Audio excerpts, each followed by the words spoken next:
할렐루야. 말씀 붙잡고 사시는 여러분들을 축복합니다. 오늘 하나님께서 우리에게 주시는 말씀은 출애굽기 10장 21절에서 29절까지 말씀입니다.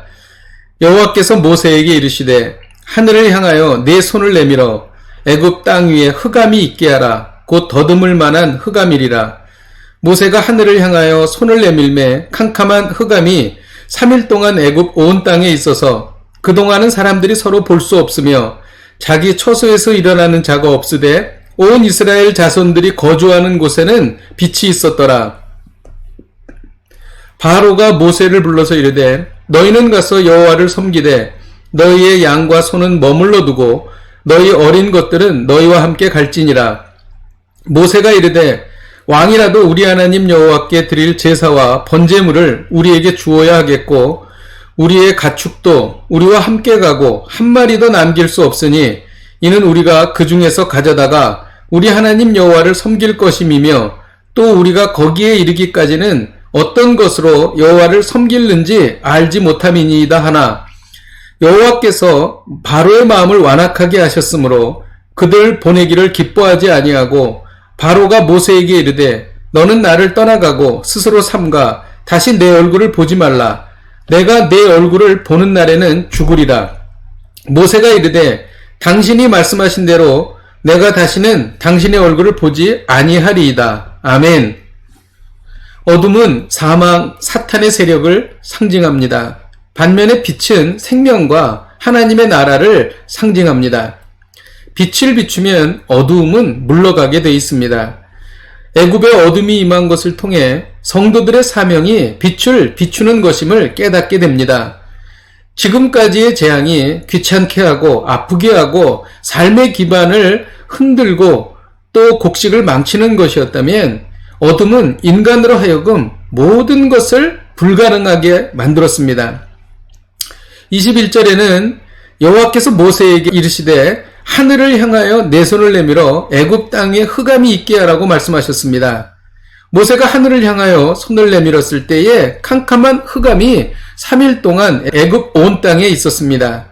그동안은 사람들이 서로 볼 수 없었으며 처소에서 일어나는 자가 없었습니다. 그러나 이스라엘 자손들이 거주하는 땅에는 빛이 있었습니다. 애굽 땅에는 깊은 어둠이었지만 이스라엘 백성이 있는 고센 땅에는 빛이 있었던 것입니다. 그 이유는 고센 땅에는 하나님이 계셨고 하나님의 은혜가 임했기 때문입니다. 하나님이 계시는 곳은 언제나 빛이 찬란합니다. 우리 인생도 하나님이 임재하실 때 어두움이 사라지고 광명한 빛이 비추게 되는 것입니다. 요한복음 8장 12절에는 예수님 자신이 세상의 빛이라고 말씀하십니다. 예수님을 따르는 자는 어두움에 다니지 아니하고 생명의 빛을 얻게 된다고 말씀하십니다. 에베소서 5장 8절에는 너희가 전에는 어둠이더니 이제는 주 안에서 빛이라 빛의 자녀들처럼 행하라고 말씀하십니다. 오늘 말씀을 통해 우리가 배우는 것은 어두운 세상에서 생명의 빛을 비추라는 것입니다. 어떻게 생명의 빛을 비출 수 있을까요? 세상과 타협하지 말고 하나님의 말씀대로만 살아야 합니다. 24절에 바로가 모세를 불러서 이르되 너희는 가서 여호와를 섬기되 너희의 양과 소는 머물러 두고 너희 어린 것들은 너희와 함께 갈지니라고 말했습니다. 모세는 이에 대해서 그렇게 할 수 없다고 말한 것입니다. 타협하지 않은 것이지요. 그리고 양과 소를 머물러 둘 수 없는 이유는 하나님께서 어떻게 어떤 재물을 바치라고 말할지 지금 우리가 알지 못한다. 그렇기 때문에 가지고 가야 한다. 이렇게 말한 것입니다. 모세는 바로의 요구에 타협하지 않고 하나님께서 말씀하신 대로 바로에게 요구했던 것입니다.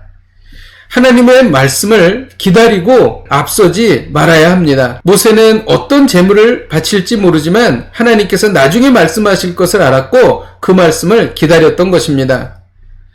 또 자신의 말씀을 직시하고 늘 회개해야 합니다. 28절에 바로가 모세에게 이르되 너는 나를 떠나가고 스스로 삼가 다시 내 얼굴을 보지 말라. 내가 내 얼굴을 보는 날에는 죽으리라고 말했습니다. 바로는 자신의 죄를 모르고 적반하장식으로 모세에게 겁을 주고 있는 것입니다. 지금까지의 모든 재앙은 바로가 불순종했기 때문입니다. 그러나 바로는 이 모든 책임을 모세에게 돌렸던 것입니다. 어두운 세상에서 생명의 빛을 비추는 것은 결코 쉬운 일이 아닙니다. 생명의 빛을 비출 때 잃어버린 영혼이 돌아올 것입니다. 우리는 할 수 없으나 예수님께서 이를 능히 행하십니다. 요한복음 16장 33절에는 세상에서는 너희가 환난을 당하나 담대하라 내가 세상을 이기었노라 라고 말씀하십니다. 이 예수님의 승리가 바로 우리의 승리가 되는 것입니다. 예수님이 주시는 능력으로 어두운 세상에서 생명의 빛을 발하는 승리하시는 여러분들이 되시기를 주님의 이름으로 축복드립니다. 기도하겠습니다. 하나님 아버지, 애굽 땅에 임했던 캄캄한 흑암과 같은 세상이 지금 우리가 사는 세상입니다. 그러나 예수 그리스도는 빛이심으로 예수 그리스도를 하나님 우리가 전할 때에 이 어두운 세상이 빛으로 변하게 될 줄로 믿습니다. 하나님 우리가 이런 인생을 살게 하여 주시옵소서. 예수님의 이름으로 기도하였습니다. 아멘. 할렐루야. 오늘도 이 말씀 붙잡고 승리하십시오.